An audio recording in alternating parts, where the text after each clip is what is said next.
Dummy Switch Pod. The boys are Yes, back. The sir. Dan Carters Yes, of sir. podcasting. How are you, Chris? Hey, yeah, could as look, my Ferrari's gearbox is back in, so I'm good. I'm good, Hey. How Some you doing? shady comments there. Some shady comments coming from the Sharks owner there, calling people Corollas and whatnot. But yeah, it was a good week for your boys. But yeah, let's tackle it with these unfiltered opinions like we do. Yeah. Kick off Leinster versus Bulls for the weekend, Friday night. Hmm. Packed house at the RDS, some Bull supporters there as well, And I won't lie, personally, I'm not here for the whole Bulls are inexperienced, the Bulls lost No, because they're inexperienced no. narrative that's going about. Personally, for me, I did hear, yes, 10 guys in the starting lineup back from Six Nations, five on the bench, World Player of the Year. But if we're gonna count test caps and do that kind of thing and blame that on losses, then the Lions shouldn't even show up because you only got Dreyer Yeah, that's got some what yeah, two, three caps. Mustn't show up. yeah. The Sharks also. Why would the Sharks be bottom of the log? Mm. And they've got box, so that's not an excuse. No, not at all. I agree with you there, Curtis. 100%. I think, look, the Bulls, look from the first half. It had more of that, it was a tight contest feel, test match feel. Yeah, But then, and they were in it, especially to go in there with the lead on the stroke of half time. yeah. But then if we're being honest, they lost their way. Defensively, they got found out. I think as well as much as Kane Moody, we like him Kenan there at Moody had a 13, terrible game. He had a terrible but game. yeah, he had a bad game. The defensive reads. I think he was naive. You know, Yeah, he was naive. The defensively, especially against that sort of Leinster attack. it's the first Regardless time he's of, looked shook. It's the first time he's looked flustered and looked out of place. yeah, they knew how to get around him. And look, you won't fault him for effort, but fact of the matter is that it just showed that there's still a long way to go for him to get used to those adjustments. Especially at 13, for Yeah. for him. But overall, then in general, when you're looking at it from the second half, the Bulls were just nowhere. They just didn't come out the sheds in the second half. You would have taken that result at halftime and said full time, let's go home. You would have been happy with Yeah. that from a South African context. But look, one of the most the poorest second halves you'll ever see from the Bulls. Honestly speaking, And I mean, there's to nothing to more to be to it. honest with you, they didn't have a great first half either. Yeah, They, sorry, they were dominant in the scrums. They had a great line out, but it all fell apart in the second half. But I mean, first half, if you look at that try that Leinster ran back, the whole thing was they were poor at the kick chase, they were poor at mm, exiting, they yes, were trying to run it out of their own half, which if they're playing that test match style rugby where they're mm, kicking when they get a penalty. But why are you trying to run from your own half? Like yeah, establish territory, go the whole way. I think the poor exits. I think they just stayed in the gear that they were in, and Leinster stepped it up when they brought on stepped it those guys. up. Granted, Yeah, yes, it was a red card. That scrum of tackling Aronsa. or answer, but Yeah, it was a red card. yeah. Even the ref saying their heads kissed together. No, it's head on head contact. No, that was head on head, my man. He was upright, according to the laws and the protocols that they observe. He Yeah. didn't. There's not one box that he ticked there where you can say there's mitigation. That was head on head contact, red card. Let's just let's settle that there. But then we move on. And like you say, they didn't have the best first halves, but the fact of the matter is that they were able to edge, Leinster in that first half and going with the lead. I thought it was just enough for them, good confidence booster. But then their kicking game just let them down. I think that's number one.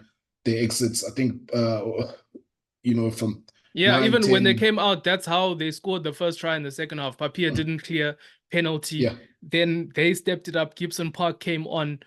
Granted, they shouldn't have a scrum off, but you have to deal with what you dealt with. And then the thing was, then Grobler came on, their lineout fell to pieces. Their scrum was dominant up until a point when Furlong came on, and then they were no longer, they got the changes that they brought. I think Jake was a bit outcoached in the second half. The team was also a bit scared in the second half. They were flat. They were, yeah. But I mean, this is the thing. They just lost. It's okay. They Moody did. also, he had a bad game. It's okay. Yeah, it's okay. That other try was one-on-one tackle. Devin Williams missed. It's okay. But don't come here and say that guys are inexperienced. I saw people saying Marcel Coetzee is inexperienced. How experienced? My thing is, guys, you want to say 50 test caps is experienced. You want to say 100 test caps is experienced. These guys play league rugby. How many Super Rugby caps? How many Forster's been to Super Rugby finals with the Lions. Eko van der Merwe, a Super Rugby with the Fine. Then you want to say, no, they're inexperienced. The only guys, come on, man. These are guys that have played how many first-class games? Yeah, they were just poor. They were just not in it, especially that second half, and it just got worse and worse. You thought it wasn't going to get any worse. After the first half, they said, okay, fine. At least they got something now. To give them that boost. They can maybe get a spring in their step. It didn't happen. It didn't happen for them. They lost. At the end of the day, they lost, and they'll look at themselves. They've got nobody else but themselves to blame, from coaching staff, even down to players, to say, okay, listen, they got it wrong. The approaches, it didn't work for them, and they got found out. And it's just one of those things. And that was a chance, for them to sort of to push on, especially when it comes to log position as well, So yeah, look, they'll take it on the chin, and hopefully they'll do better, going forward, especially in the URC. Now this weekend we're going to Champions Cup, but at the end of the day, the Bulls were poor, and they were not themselves. That's not the Bulls that we know. If we're being honest, it isn't. It isn't. The systems just didn't work. Things weren't going for them that day on the night. So. And it's fine. You also you're playing away from home. You're playing Lens. It's okay. I'm just not here. I'm just not here for the excuses. This is Diplo Pearl. I'm not here for you can't be such a proud rugby team and then say no, inexperienced where these guys are so much better. No man. Even I guess you learn more in defeat than you learn in victory. Yes. So these guys will learn. Yeah, they'll see. There was also Conan was bullying the Bulls at times. They also saw these guys have physicality towards the end. Also, the knock-ons, things just started falling apart. They'll learn from it. It's fine. It's fine. It's just that I'm not here for the excuses. Yeah, they'll bring it back. But fact of the matter, they were poor. Yeah, they were poor. Moving on to Sharks versus Edinburgh. Edinburgh were poor. Yeah, that is a terrible rugby team right now. That on tour, they're just trying. They're looking like they're there to run training drills. It's like it's captain's run. They pose no threat. I thought maybe this week with Van der Merwe coming in, some of the guys from Six Nations, they were terrible. Sharks team going into it, Fenter replaced Hooker. That was the only thing where, you would have liked Hooker to kick on. But when he came on during the game, he still showed, he's one of those guys that his test caps don't reflect the player that he is. He plays like he's a vet. And for me, it's not really much to say because Edinburgh were shocking, but the Sharks really should have piled more points on them. They should have. They left too many points out there, the Sharks, if we're being honest, as much as the gearbox is back in, but, the chassis, there's certain things that are still, the wheel balancing and alignment, there's still some more work that needs to be done on that particular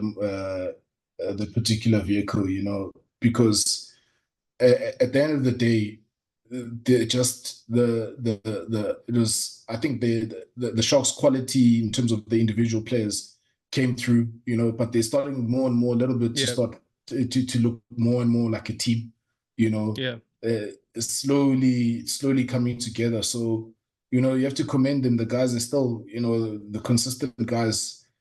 For me, Pepsi, he's still showing, that okay, he's been, I think, for me, one of the most consistent in their forwards, especially because he's played the most, as well. He's one of the guys that have played the most as well. Masuku is still looking good, although there's some decision making that you'd want to see improve. But then their back line, I think if they can just align their running lines, Fassi is looking like he's got that fizz back within No, within him. this was Fassi's game. This was Yeah, his standout performance of the season. He's the leader in the meters. competition with meters, and you see it even with his try. You see it. The guy just wraps up the Yeah, meters game after game, game after game, and it's a breakout performance from him. I have to no, admit I've been we have to. converted. I wasn't always a fan, but I Or have to say this you is back in the church. back in the church of Fassi. There's been a revival, and What a I'm here for weekend! it. What a weekend to be back in the church. But yeah, and that's what you want to see, because they've got the talent, they've got the guys, and it's just them putting it together. And it's like I said, it's slowly coming together, although not yet perfect.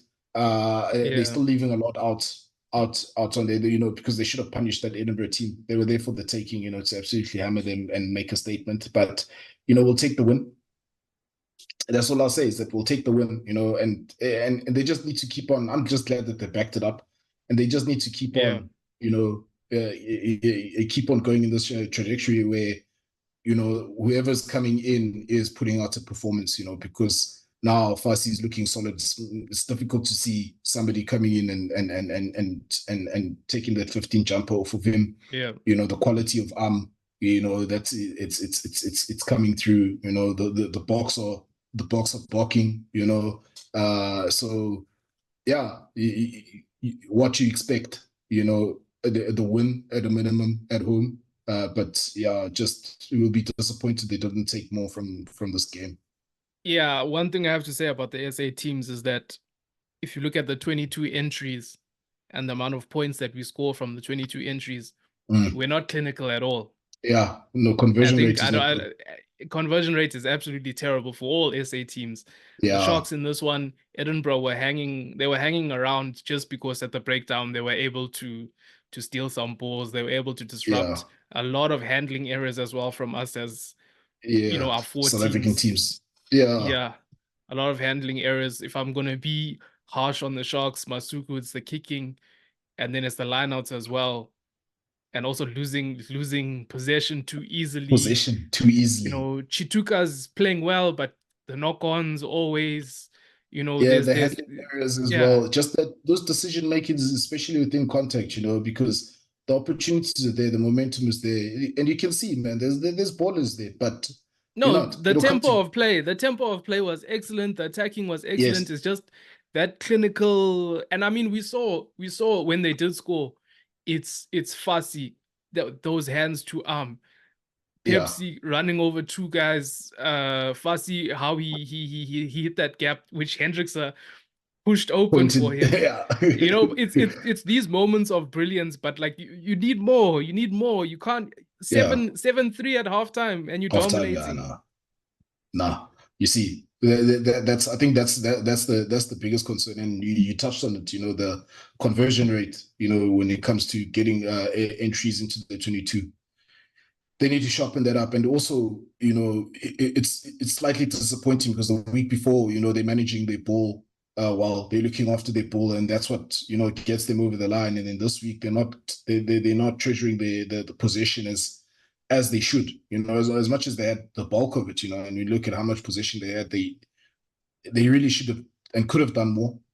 But again, Yeah. I'll still say we'll take the win. Because we've at least moved off from the bottom of the table, and as Sharks supporters, we know where we've been, so we just want to just see them keep going, so we'll take the win. I'll take it. Yeah, moving on to Ospreys versus the Lions. They call me Eben Betzabeth. They call me Yeah, Payme and Valimsa. It was double your money for a Lions win. Yeah. And I had to put something down, but I'm financially ruined now because the Lions they let me down. They let me down, but I should have known. Ospreys again, conversion rate, they were clinical. They get into the Yeah. 22, they score. Yeah. The Yeah. Lions, it's the same thing. It's like the Lions, the attack was there, the play was there, but handling errors, Handling. poor execution, wrong decision making, white line fever. Though Mm, it's disappointing because everything was there. yes. You can't Yes. look at that game and say, "Oh no, these guys were terrible." Well, the Mm-mm. ingredients were there. It's just Yeah. small things, small things, small things, and it's disappointing, especially to go away from home. You start the tour off nicely. You're trying to build momentum, and it. I don't know. It all fell apart. Some refereeing decisions, I won't lie, at scrum time. Even Let's be honest. the try, which the TMO was very adamant wasn't a try, and I think once Mm, they fell behind by 2 tries, it was kind of yeah. over. It was difficult for them to chase, but again, it's that thing which you said last week. They got to back it up. We wanted all the teams to back it up, and especially like the Ospreys. I mean, I really thought that they were there for the taking for the Lions, and like you said, ingredients are there. Everything was there for them, and considering that Ospreys is a team that the Lions have beaten, previously, so yeah, it's just you just can't put your finger on why they're not able to back it up, because sometimes it looked a bit too easy for Ospreys, and that it just they were just at the Lions. I think that's what possibly caught the Lions off guard was that intensity that the Ospreys brought, especially on the Yeah, attack. So yeah, but geez, man, like it was frustrating. Honestly, it was frustrating. That they couldn't back it up, and again, if you're not going to look after the ball and you're not going to make the right decisions, that's what you're gonna. That's the result that you're gonna get. You know, and and there you have to question, especially around the two pivots, is that where when you're there, you're in the 22, you're on the 5 meter line, why are we making these decisions where where there's no support, where there's no players, and you yeah. want to go there and you're turning the ball over. You're not going to win away from home. You're not, and yeah, but they'll bounce back. I still believe, that they've got something special, the Lions. That's So why I I think they're, say it was all there. The signs were there, the attacks were there, the line breaks were there. yeah, It's the same even in the Bulls game. I forgot to mention they second half they also had line breaks. The opportunities were there. It's just yeah. I think it's sort of a similar situation in this Hey, game but the as it Bulls was one in the was Bulls worse. game. Still, yeah. But that one, I know that one was worse. But it's just the execution. It just wasn't there. I have to say, JC Yeah, Pretorius, he put out another good yeah, game. I think that top six dog. jersey, he's holding it down there. So there's Yeah, not much more we can say. It's just we're not going to blame inexperience like other guys are no, going to there's no, blame. there's no, it's not, you can't blame that. It's just there again. It's just looking at themselves and realizing that, Yeah, listen, it's a game that they could have and probably should have won, you know, and maybe they should have even tried to make it a bit tighter than it was, initially in terms of their approach and then blow them up, but it didn't happen. And they'll learn, they'll learn. We've seen typically with the Lions so far this season is that they've shown that, after a loss, they can come out and string some performances together, yeah. so that's what I'm hoping for from them. They'll. I'm sure next performance will be better. Mm. Stormers versus Ulster. I think this one Ulster came out swinging. Yeah, Stormers they're struggling to holding get on. out of their half. They were Mm. struggling to get territory. Lubbock missed a few kicks. Ulster were in control majority of that first half. And even for them, they had some big missed opportunities in the 22. They missed two Yeah. penalties themselves. They left. It shouldn't have been 7-0 at halftime. Ulster should have built on that lead, but Mm. they came in swinging, but they died out towards the second half. That's when the Stormers started to play. Yeah, there's something about Cape Town Stadium, man. You don't just beat Stormers there. Mm. Everything has to go right for you, and you have to keep the Stormers out, because you saw how that momentum shifted as soon as they got that opportunity. Yeah, That one massive scrum, then all of a sudden things just started changing for the Stormers, and credit to them. They got they they pulled that one. They pulled that one out of the bag. Because honestly speaking, they were holding on. If we're being honest, they were holding on. For me in the first half Ulster is were holding on. I have another view of it. I personally feel yeah, that Ulster gassed themselves in the. It's like a yeah, boxing match. They tried to get the early knockout. They tried yeah. and then the second half they were just gassed and they I were think they tried to holding on. stormers the stormers, Yeah, hit them fast, attack, but they just didn't have the execution. And that's why I say, like, first half stormers were holding on, but the moment once they got their chances, yeah, it was yeah, yeah. it was Once tipping they to more Ulster. territory, more pressure on Ulster, contesting lineouts. The scrums were a battle. Stormers counter as well. Roos almost got that try over. Mm-hmm. And especially the last 20 minutes, they were just trying to Yeah, survive, trying to hold on. yeah, and I think you also have to, I think, admire the Stormers' maturity. In that Yeah, sense, is that they took all of that pressure, yeah, all those mistakes, but then when it really really counted for them, they made sure, and and yeah. and they and they got over the line. So you have to acknowledge that about the Stormers team as well. Is even if it's an ugly game, they That still got the maturity, the maturity to know we will get chances. We yeah. will get chances. We'll get a good 3, 4 chances, and they did. And when they did, they scored that maul try. Kotza, he came on and had the game of his life, 50-22. The lineouts, I'm sure he was even surprised, but it's It was like, what, like you this said, me? is yeah, that maturity, I think to know you're gonna get those 2, 3 chances and believe in Mhm. yourselves, and they took it. So for me, the attack, great attack throughout the game. It's just handling errors Yeah, that was preventing them from scoring more than anything else. Hartzenberg has a good game. I tend to be yeah. harsh You on him, but I thought he had a good game.